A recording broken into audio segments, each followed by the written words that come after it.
Welcome back, everybody. We are here today with Ola Volo behind the screens, Markdown on Origin. Hello, everyone. Hi.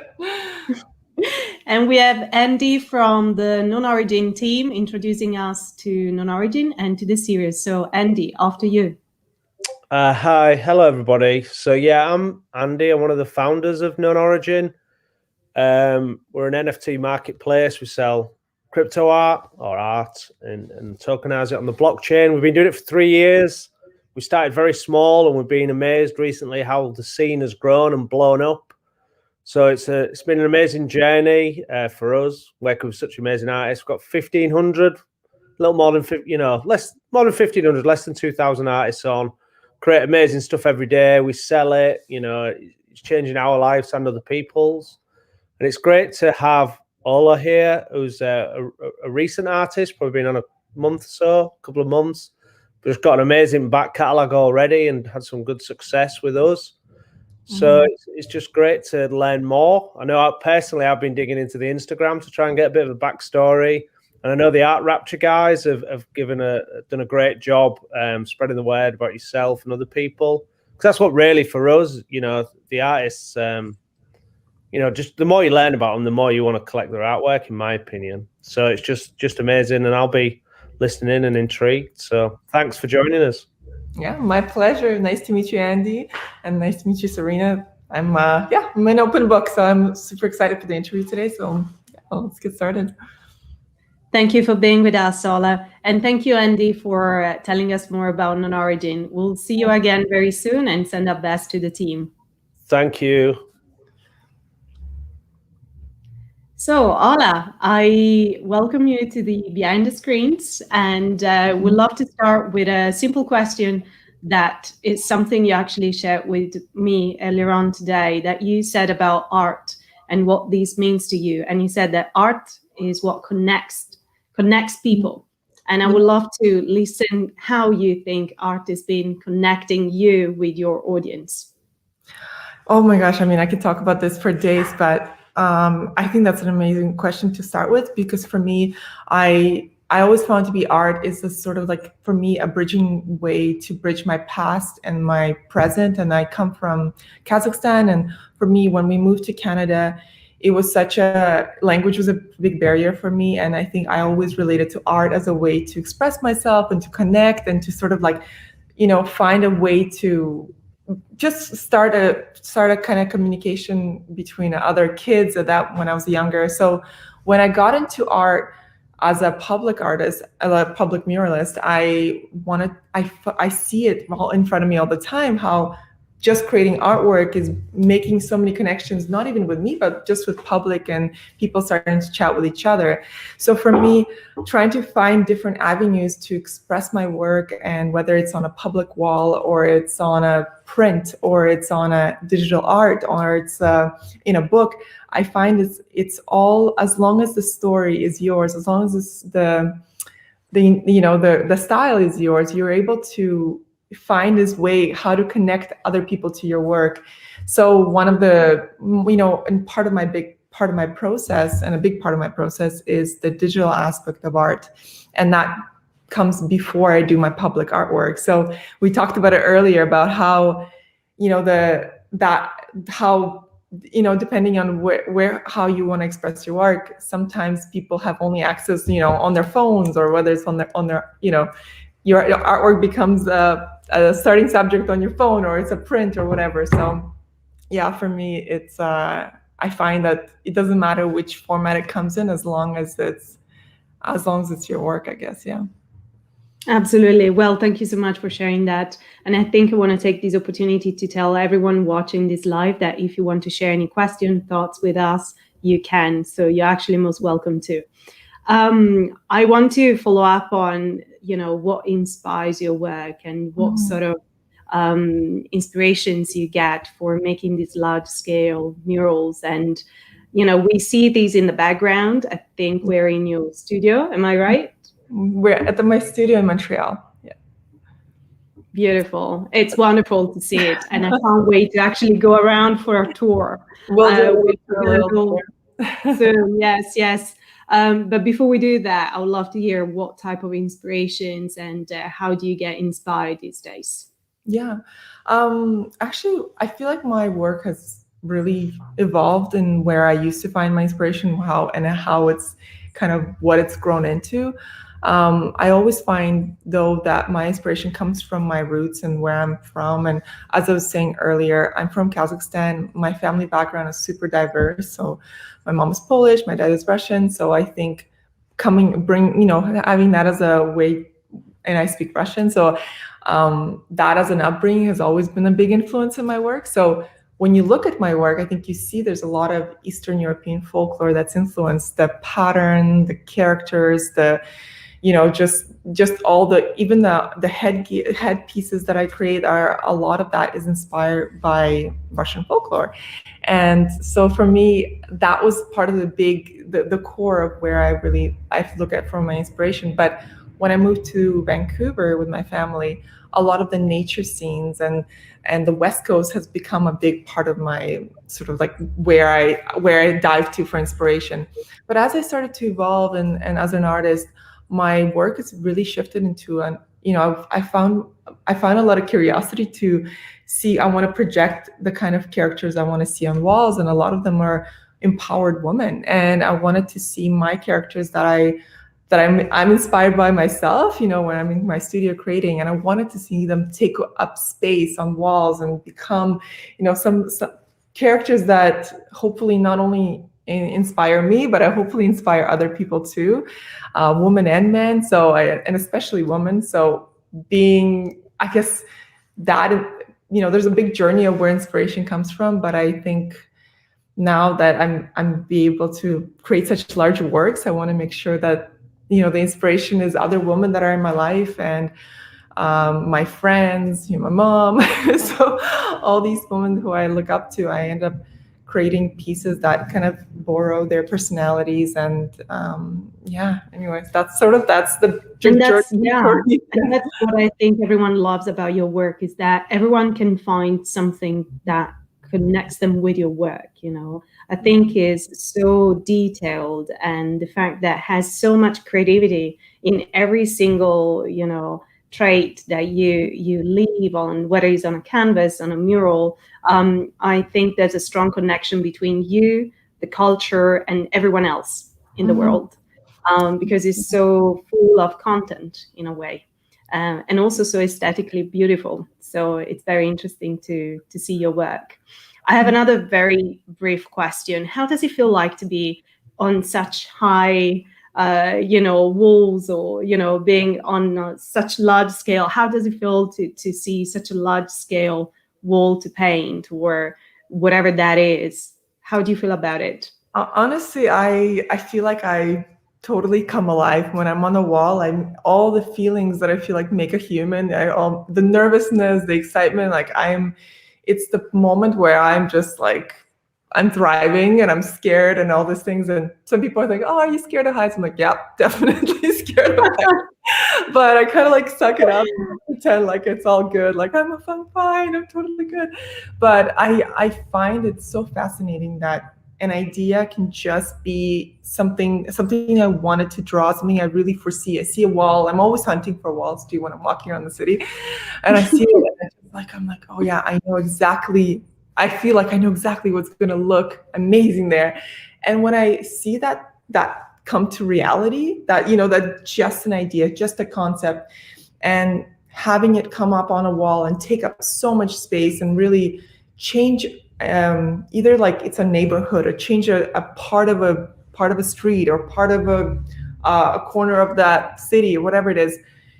I mean, I just think like people have so much power, and artists have so much power to just shift the conversations, shift the dynamic. And I think I constantly prove it to myself. I'm like, there it is. Like it was just a blank space, and all of a sudden, with just effort and people on your team and support, we can not just change it for yourself and be like, oh, I'm really proud of something I've done, but change something for other people. And be like, well, maybe if I fight for it, if I put in the time and put in the effort, it's there. So I this is why I think all those emotions come in. I'm like, I feel the most alive when I'm seeing that process come to life. And I can't believe it sometimes that I'm like, I can't believe I have that privilege to do this work, and that I feel so humbled, but also I'm like powerful too. I'm like, yeah, it's one wall after another. And I hope more people get into art in any way. Like, it doesn't matter what kind of art you get into. It's just the idea that it could be just a concept and then come a reality is very empowering for people, I think. That's a wonderful story. Well, thank you so much for, sharing that process, with us. Yeah. There's actually a very interesting question coming from Fanny, who's also a curator, who's been very active in the NFT space. So she's asking about how do you approach and what's your process from going on a large scale wall, for example, to an NFT, to something that could be as big as your screen, for example. So. Well, I think that's a fantastic question. Honestly, I thought a lot about this because oddly enough, my process actually starts, I start with a sketch, and then I go into digital artwork to refine my sketches. And only then I go into the large walls, and then I end up with refining and everything I learned from that wall and what worked on that wall and what didn't. And I come back into the digital format and finish it off as a digital piece. And for me, it's like I refined it so many times that it's ready to be as an art piece, as a digital piece that can live there forever. And I can even show you. I kind of pulled up a couple of images to show that process of what it would look like. Absolutely, yes. I'm gonna go share my screen really quickly. Share screen. And there's Daniel also asking if there's any mural in Eastern Europe. There is one in Serbia. But I will be out in France this summer, and there's one in Sweden. So here's what I'm gonna go for full screen. I don't know. So this is a piece that can you see that? Can you see the black and white artwork? Yes, we can see the screen. Thanks, so this Ola. is the black and white artwork that we started with. Here is the artwork as a mural. So this is about 42 feet. So this is what we end up. This was an interesting project because we had a QR code embedded into the artwork that's able to be detected once you are in front of the mural. And after I did all this mural, we ended up with an NFT that looks like this on KnownOrigin that talks about the same story, and it's refined, it's digital, it's vector, and I think this is something where that process, like I learned that how much what worked and what doesn't. But one thing I do find that with public murals and walls in particular, your message as a muralist has to be pretty clear, very from far away and close by, especially when people only have a couple of seconds to look over, when they're driving. And so I find it similar to NFTs. I find that you need to create artwork that draws the eye in, and that makes, for me, the message has to be read from far away, from as a close piece or as something that comes in a small format. And it's been such an interesting way to see, because I do create a lot of digital work, but I have not really any space to show it. So it was when I started to create more work that are more refined and clean and exactly the kind of work I already do. I just didn't have any space to show it. So I thought I was kind of curious how that world would work, but so far it's been so interesting to see how it's opened my work to many people who haven't seen it before. It's just like it's like a little bit of a different universe.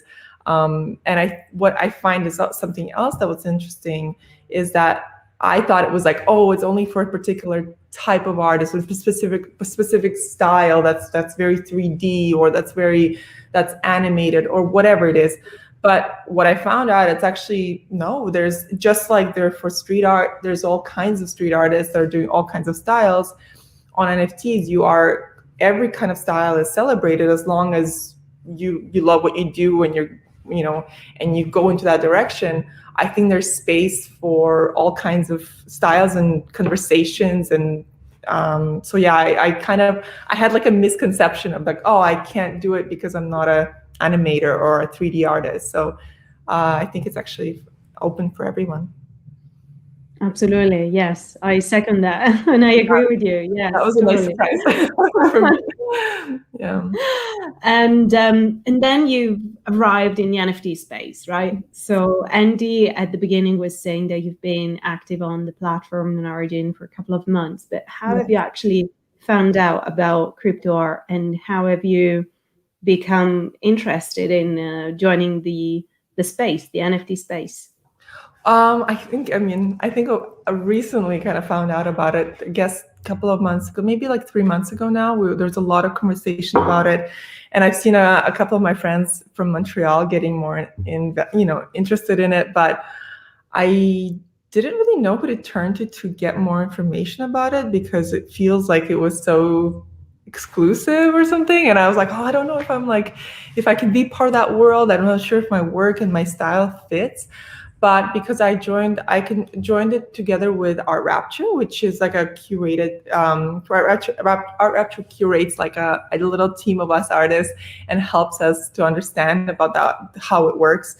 Lots of conversations, understanding the process of what minting means and what the blockchain is all about. So I think before, those words were like, didn't mean nothing to me before, but understanding and learning about it is actually quite an interesting world to be part of. And for me, it's new, but I didn't realize how long it's been around for. So yeah, it's been really great. And honestly, we had it's been very rewarding, and I'm seeing the feedback and seeing how there's this like community of people who are interested in NFTs are now supporting each other.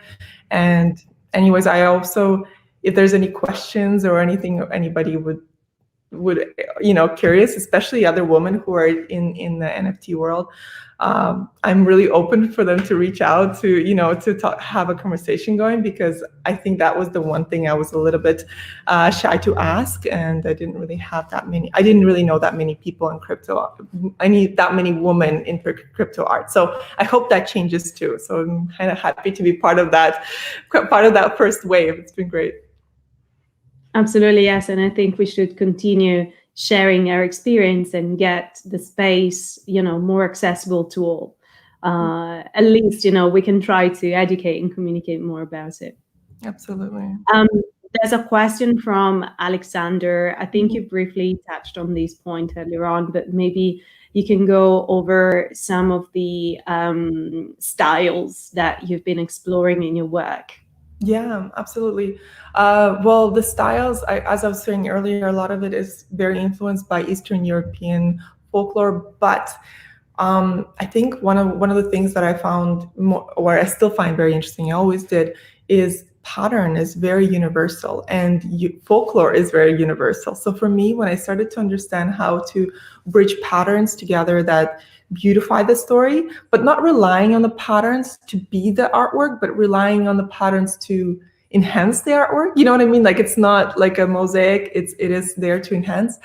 I found that that style developed and became sort of the connecting point to a lot of people when I'm traveling and painting murals, whether it's in Australia or whether I'm in Europe somewhere or in Canada or the States. It's like, oh, I think this reminds me of my background, or this reminds me of my background. So I feel like the style started to become a bit like a universal bubble or something, where there's like some points that feel relatable, that I didn't actually expect that people would relate this much, to be honest. Yeah.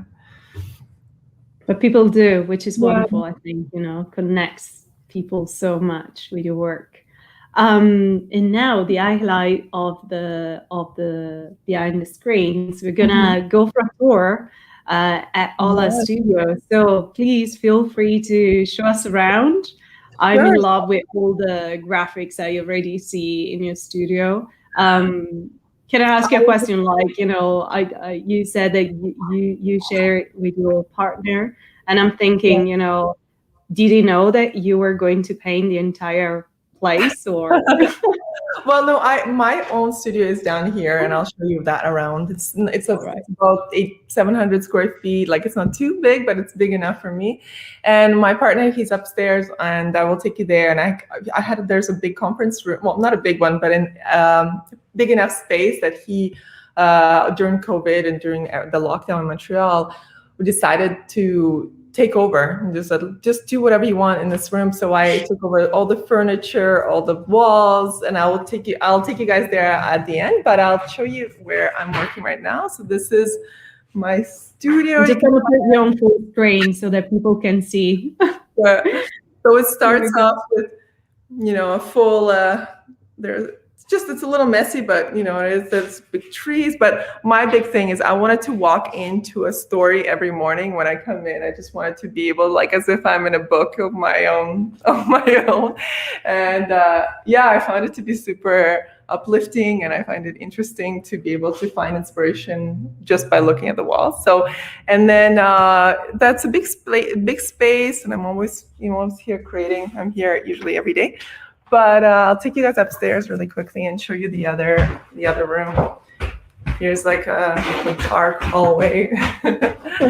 Feels like we're there with you, Ola. It's so wonderful. Yeah, looks like a club inside there.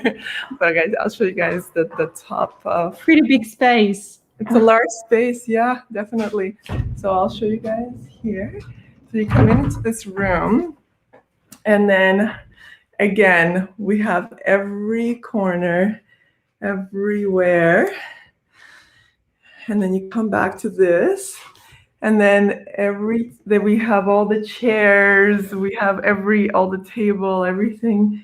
And it becomes, it's like a sound room. So painted everything black and white. And as I started getting more into the chairs and the floor, and anyways, ended up painting every corner of this place. And this is super exciting for me because I'm like, gives me some ideas about furniture design and maybe pushing it that way one day too. Yes, absolutely. I wish, I could just join you and make that my working studio. You're welcome anytime. It's actually funny asking one more question, whether you make commissions for individual houses. You know what? I haven't in a while because I'm so busy with commercial work, and then I do my private work on the side. So I try to do as much public artwork as possible. I really love the idea that it's accessible and it's for people who are coming from all walks of life and be able to see some art. So I haven't done too much of that just because I'm kind of trying to stay more in the public realm. Of course, yes. Well, I can't wait to actually see one of your work, in real life. So I do hope you come around to Europe, or I'll come, whenever that will be possible, come visit you in Montreal or see around the world. Absolutely. That sounds great. Well, I'll be in France in June at painting a large mural there. So in case you're in France by any chance. You'll be closer, yes. Yeah. A little closer.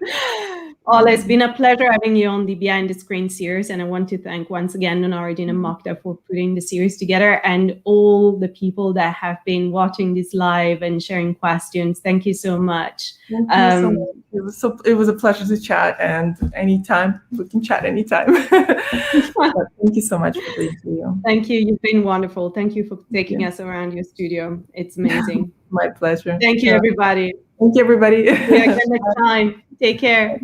Bye.